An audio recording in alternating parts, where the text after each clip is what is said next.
Hello everyone, कैसे हो आप सभी। आई होप आप बहुत ही अच्छे होंगे। तो आज के इस वीडियो में आप सभी को अपना मंथली एक्सपेंस बताने वाला हूं बैंगलोर में कितना होता है, क्योंकि लास्ट वीडियो में मैंने आपको टीसीएस निंजा की जो एग्जैक्ट इन हैंड सैलरी होती है विद पे स्लिप पूरा मैंने आपको दिखाया था, राइट। और उस वीडियो में काफ़ी सारे कॉमेंट आ रहे थे, how do you survive in this salary, right. आपका मतलब मंथली एक्सपेंस कितना होता है, सेविंग कितना होता है, ठीक है। तो आज के इस वीडियो में कंप्लीट ब्रेकडाउन करूंगा और मैंने बहुत मतलब टाइम दे करके अपने वाकई जो रियल एक्सपेंसेस होते हैं, राइट, हर एक चीज़ का छोटे छोटे यहाँ पे मैंने मतलब एक्सपेंसेस लिखे हुए हैं और पूरा कैलकुलेट करने के बाद जितना सेविंग होता है मैं आपको बताने वाला हूँ। और इसे आप भी समझ सकते हो अगर आप as a TCS ninja candidate अगर आप ज्वाइन करने जा रहे हो और अगर आपका लोकेशन किसी बैंगलोर जैसे कॉस्टली सिटी में हो जाता है, तो फिर अभी आपको मैं एक्सपेंसेस जब बताऊंगा तो आप खुद ही एग्री करोगे, हाँ बहुत मतलब एक्सपेंसेस होते हैं। बट मैं आपको बता दूं, ये जो भी एक्सपेंसेस मैं आपको बताने वाला हूँ हर पर्सन के लिए अलग हो ही सकता है, राइट। मे बी मेरे बहुत सारे एक्सपेंसेस हों तो सेविंग बहुत कम ही होगी, मे बी मेरा बहुत एक्सपेंसेस कम हो तो सेविंग ज़्यादा होगी, सबके लिए अलग हो सकता है। बाय द वे, पहले आप ये वाली रील देखिए।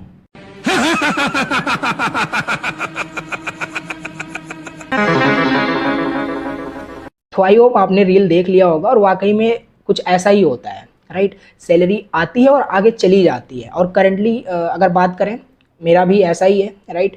सैलरी आई थी आके चली गई। अब चलो यहाँ पे एक्सपेंसेस मैं आपको बताता हूँ। तो लास्ट वीडियो में जो सैलरी मैंने आपको बताया था, और सैलरी इतनी ही मिलेगी, राइट। 23,000 से लेकर के 24,000 के बीच में निंजा वालों को सैलरी यहाँ पे मिल रही होगी। तो यहाँ पे हम सपोज कर लेते हैं आगे कैलकुलेट करने के लिए सारे एक्सपेंसेस को कि हमें 23,000 हर महीने मिल रहा है। अब इसमें से अगर बात करें परफॉर्मेंस पे, ये सब हटा दें तो हमें 21,000 ही मिलेगा। अगर अभी तक आपने अच्छे से नहीं समझा है कि टीसीएस निंजा की सैलरी कैसे मिलती है, क्या क्या वहाँ पे फैक्टर्स होते हैं, कितनी सैलरी में मिल रही होती है, कैसे मिल रही होती है, सारी चीज़ मैंने बताया था, वीडियो को जाके जरूर देखना। अब चलो बात करते हैं एक्सपेंसेस कितने क्या होते हैं, कैसे होते हैं। तो बेसिकली सैलरी थी 23,000। अब देखो हर महीने जो सबसे बड़ा एक्सपेंस यहाँ पे हो रहा होता है वो हो रहा होता है पीजी का जो रेंट जा रहा होता है।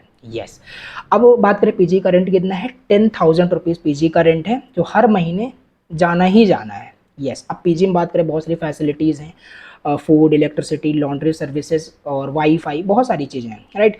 सो तो सबसे बड़ा जो एक्सपेंस है, राइट, पीजी का रेंट ही है, 10,000 जाना ही जाना। अभी एक अलग टॉपिक है बैंगलोर जैसे कॉस्टली सिटी में सबसे कम प्राइस का जो पीजी है कैसे फाइंड आउट करें। और ये जो 10,000 का मैं जो पीजी लिया हूँ, राइट, ये 2 शेयरिंग का है और सबसे चीपेस्ट है, क्योंकि एज़ कम्पेयर टू अदर्स मैं बात कर रहा हूँ जो मेरे टीम में है, राइट, वो 12,000 13,000 दे आर पेइंग। सो ये एज कम्पेयर टू अदर्स ये चीपेस्ट है। 10,000 में सारी फैसिलिटीज़, 2 शेयरिंग का। ओके, तो ये सबसे बड़ा एक्सपेंस जो मैंने आपको बताया, 10,000 रुपीज़ जाना ही जाना होता है। सैलरी थी 23,000, 10,000 चला गया, बचा 13,000। ओके, अब आगे चलो बात करते हैं, सबसे बड़ा एक्सपेंस हो गया।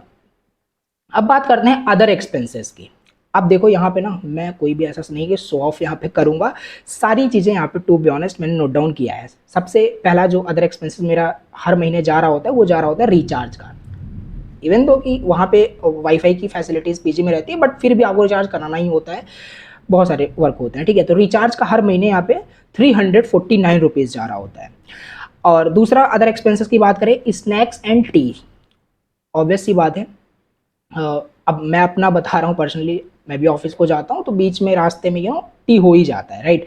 और ऑफिस के अंदर ऐसा नहीं कि 9 to 6 और बस काम ही करना होता है, बीच बीच में आप ऑफिस में जा करके कॉफ़ी भी पी सकते हो, जो कि कॉफ़ी फ्री ही होता है, राइट।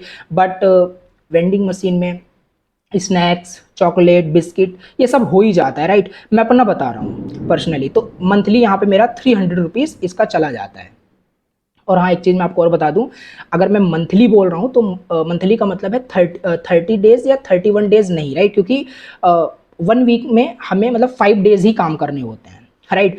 2 डेज का मतलब हॉलीडे होता है, तो इस तरीके से। ओके, तो बेसिकली रिचार्ज का 349 रुपीज़, स्नैक्स एंड टी का मान लेते हैं 300 रुपीज़ पूरा, राइट।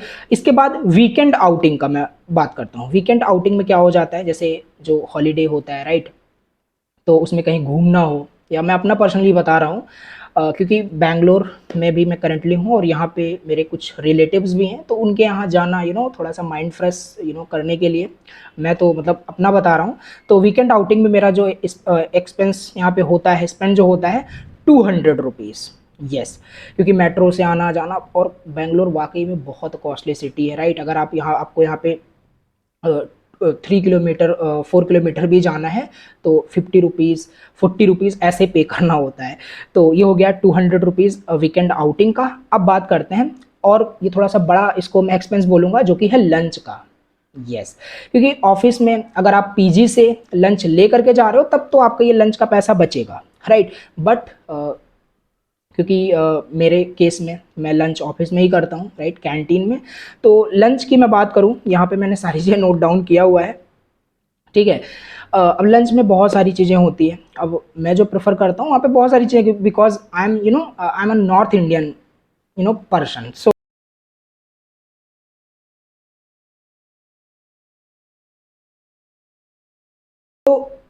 मिनिमम 50 रुपीज़ का वहाँ पे मिल रहा होता है, राइट। तो एवरी डे वहाँ पे 50 रुपीज़ का मैं लंच करता हूँ ऑफिस में। और एक महीने में मैं ऑलरेडी आपको बताया 22 डेज़ मुझे मतलब हमें काम करना होता है। सो 22 मल्टीप्लाई 50 करोगे तो 1100 आ जाता है। मतलब लंच का 1100 रुपीज़ यहाँ पे स्पेंड हो रहा है, एक्सपेंस हो रहा है, राइट। ये हो गया लंच का। अब बात करें, ये सब अदर एक्सपेंसेस में है। अब हेयर कट का एक्सपेंसेस यहाँ पे कितना मेरा हो रहा होता है। तो हेयर कट का बात करें, 22 डेज होते हैं, राइट। अब 22 डेज में 2 बार तो हेयर कट कराना ही होता है, राइट। और इसमें अब बात करें, रियली बेंगलोर अपने आप में बहुत कॉस्टली सिटी है, राइट। यहाँ पे 150 रुपीज़ आपको हेयर कट के देने होते हैं। तो 2 टाइम्स यहाँ पे मैं कराता हूँ 22 डेज़ में, तो 300 रुपीज़ मेरा इसका चला जाता है। अब इन सबको टोटल जब हम कैलकुलेट करते हैं, ऐड करते हैं ये अदर एक्सपेंसेस को, सो यहाँ पे निकल के आता है, तो हम टोटल ऐड करते हैं तो बेसिकली टोटल जो अदर एक्सपेंसेस निकल के आता है 2249 रुपीज़। राउंड ऑफ करोगे तो बेसिकली आप से 2300 ले सकते हो, 2300 ले सकते हो, ओके। तो सपोज कर लेते हैं अदर एक्सपेंसेस में 2300 रुपीज़ यहाँ पे खर्च हो जाते हैं। तो बस हाँ, इतना ही यहाँ पे एक्सपेंसेस हो रहा होता है। बिगेस्ट एक्सपेंस मैंने आपको बता दिया, और अदर एक्सपेंसेस में जो छोटे मतलब यहाँ पे एक्सपेंसेस हो रहे होते हैं, सारी चीज़ मैंने कैलकुलेट करके आपको बता दी। अब इसको टोटल अगर हम कैलकुलेट करते हैं, ऐड करते हैं, तो टोटल जो एक्सपेंस मतलब मंथली एक्सपेंस निकल के आता है 12,300। अब इसको भी अगर राउंड ऑफ करोगे तो मान लेते हैं 12,500 समथिंग, या 12,000 एक्सपेंस हो जाता है, सपोज कर लेते हैं। तो सैलरी कितनी थी?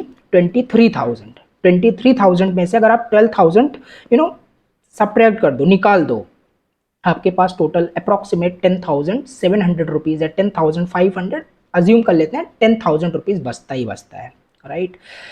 तो ये देखो टोटल एक्सपेंस कितना हो रहा है। मैं पर्सनली अपना आपको पूरा यहाँ पे बता डाला, सारी चीज़ें मैंने नोट डाउन किया था जो एक्चुअली मैं यहाँ पे खर्च करता हूँ। तो सेविंग की बात करें, बैंगलोर सिटी में अगर as a TCS ninja candidate join करते हो तो 10,000 मिनिमम आपका यहाँ पे बच रहा होगा। ये मैं आपको अपना बता रहा हूँ अभी। और हाँ, इसमें तो अभी बहुत सारे एक्सपेंसेस मतलब ऐड नहीं किए गए हैं, जो कि मेरे केस में एप्लीकेबल भी नहीं है। क्यों? क्योंकि जैसे मेरा जो पीजी है वो वॉकिंग डिस्टेंस पे है, इजीली वॉक करके जा सकते हैं। बट अगर आपने पीजी बहुत मतलब ज़्यादा दूर मतलब ज़्यादा डिस्टेंस पे ले लिया तो आपको ट्रैवल करके जाना पड़ेगा, तो उसका भी एक्सपेंस ऐड करोगे, राइट। जैसे इसका भी एग्जांपल अगर मैं आपको दूं, जैसे मेरे जो काफ़ी सारे टीम मेंबर्स हैं, जो फ्रेंड्स हैं, राइट, तो वो मेट्रो से ऑफिस आते हैं जाते हैं, तो 40 रुपीज़ उनका पर डे एक्सपेंस हो रहा होता है, जा रहा होता है। तो 40 मल्टीप्लाई 22 डेज अगर वो आते जाते हैं ऑफिस, तो उनका 800 समथिंग मतलब वहाँ पे एक्सपेंस होगा। तो वो ट्रेवल का हो गया। तब 10,000 में 800 और माइनस कर दीजिए। अब और भी बहुत सारे एक्सपेंस होते हैं, मेडिकल मान लो आपको सडनली कुछ हो जाता है, राइट। तो ये सब बहुत सारी चीज़ें होती है। ऑनलाइन शॉपिंग अगर आपको बहुत करना होता है, राइट, तो अनएक्सपेक्टेड एक्सपेंसेस काफ़ी सारे हो जाते हैं, जो कि ये सब मेरे केस में मतलब ऐसा नहीं होता है। मेडिकल, ऑनलाइन शॉपिंग, ये सब मैं करता ही नहीं हूँ, राइट। तो ये नहीं होता है। तो टोटल जो सेविंग करंट टाइम पे, राइट, हो रही है वो 10,000 समथिंग हो रहा है, राइट। इससे ज़्यादा नहीं हो रहा है, इससे कम हो रहा होगा बट इससे ज़्यादा तो नहीं हो रहा है, right. Now the question is how do you survive in this salary. देखो मैं अपना आपको बताता हूँ, बाकी हर पर्सन का अलग अलग थॉट प्रोसेस हो सकता है। किसी के लिए 10,000 ही बड़ा अमाउंट हो, इतने में वो सेटिस्फाई हो, राइट, या कोई पर्सन हो सकता है 10,000 में सेटिस्फाई ना हो। पर्सनली मैं अगर आपको अपना बताऊं, मैं डेफिनेटली इस सैलरी से सेटिस्फाई बिल्कुल भी नहीं हूँ, राइट। मेरा जो इंटरव्यू हुआ था डिजिटल टीसीएस डिजिटल का इंटरव्यू हुआ था, सारी चीज़ें टीसीएस डिजिटल का था, बट फाइनली जो ऑफर मिला टीसीएस निंजा का मिला। मैंने ज्वाइन तो कर लिया है but I am not satisfy with this salary, मैंने आपको बता दिया। तो कैसे मैं सर्वाइव कर रहा हूँ, क्या चीज़ें हैं, देखो मेरा जो अर्निंग का सोर्स है ये खाली टीसीएस का ही, मतलब सैलरी नहीं है, टीसीएस ही नहीं है, राइट। बहुत सारा मैं ऑनलाइन वर्क करता हूँ। One of the source is YouTube, जिस पे आप ये वीडियो देख रहे हो, यूट्यूब भी वेबसाइट, बहुत सारा मैं ऑनलाइन वर्क करता हूँ, आप समझ पा रहे होंगे। तो वहाँ से अर्निंग आ जाती है, तो मेरे लिए तो बहुत ज़्यादा इशू नहीं है, बहुत बड़ा प्रॉब्लम नहीं है। और बट वाकई में 10,000 रुपीज़ बैंगलोर में रह करके, राइट, 9 to 6 काम करके 10,000 जो ओवरऑल बच रहा है, ये वाकई में बहुत ही ज़्यादा सोचने वाली बात है, राइट। देखो मैं आपको डिमोटिवेट नहीं कर रहा हूँ और आपको डिमोटिवेट भी नहीं होना है। 10,000 आई नो बहुत स्मॉल अमाउंट होगा कुछ लोगों के लिए, और कुछ लोगों के लिए बहुत बड़ा अमाउंट होगा। आप कमेंट करके बताना कि आप इस सैलरी में सेटिस्फाई हो या नहीं हो। और वाकई में अगर आपको बैंगलोर जैसी सिटी मिल जाएगी ना, तो आप, मतलब मेरे अकॉर्डिंग आप बोर हो जाओगे इस सैलरी में कि यार बच ही क्या रहा है, इतना मुझे अगर अर्न करना होता तो हम कुछ और कर लेते हैं।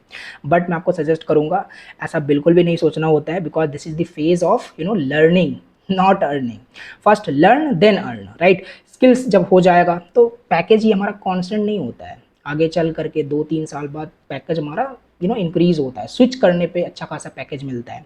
बट स्टार्टिंग सभी की ज़ीरो से ही होती है, वो धीरे धीरे चीज़ें इंक्रीज होता है। तो एज अ फ्रेशर 10,000 में भी सेटिस्फाई रहना है। बाकी लास्ट में मैं फिर बोलूँगा I am not satisfy with this salary. और हाँ, मे भी हो सकता है after 1 year I left TCS, so but this is the time of to gain experience, to learn something new. So उसके हिसाब से अच्छा है, आपको परेशान नहीं होना है, राइट। बाकी मैंने आपको अपने सारे एक्सपेंसेस बता दिया कि कितना एक्सपेंस यहाँ पे मेरा हो रहा होता है, कितना सेविंग हो रहा होता है। तो अगर आप कोई भी अगर as a TCS ninja candidate अगर आप ज्वाइन करते हो, और अगर आपका लोकेशन बैंगलोर जैसे मतलब सिटी में आपको मिल गया, राइट, तो फिर सरवाइव करना आई नो बहुत डिफ़िकल्ट होता है, राइट, क्योंकि एट द एंड सभी का जो मेन मोटिव होता है वो पैसा ही होता है कि हाँ ज़्यादा से ज़्यादा हम पैसा अर्न कर पाएँ, पेरेंट्स को भेज पाएँ। सभी का यही ड्रीम होता है, मोटिव होता है, आई नो। बट कर भी क्या सकते हैं, अब हमें इसी पे काम करना होगा। और हाँ, हो भी सकता है कि आफ्टर 1 year या विद इन 1 year मैं कंपनी को रिज़ाइन करूँ। ये सबका अपना अपना पर्सनल थॉट होता है, पर्सनल रीजंस होते हैं। बाकी जिसने भी ये क्वेश्चन पूछा था how do you survive in this salary, वाकई में it is really very difficult to survive in 10,000 in specially in Bangalore जैसे सिटी में, राइट। तो यस, बाकी मैंने आपको अपना पूरा एक्सपेंस आपको अपना बताया, कितनी सैलरी थी, सारी चीज़ें मैंने आपको बताया। बाकी आप क्या सोचते हो सैलरी को लेकर के, कमेंट बॉक्स में प्लीज़ बताना। चलो मिलते हैं नेक्स्ट वीडियो में। कोई भी डाउट होता है आप कमेंट करके पूछ सकते हो। Thank you so much watching this video, till then bye bye and take care.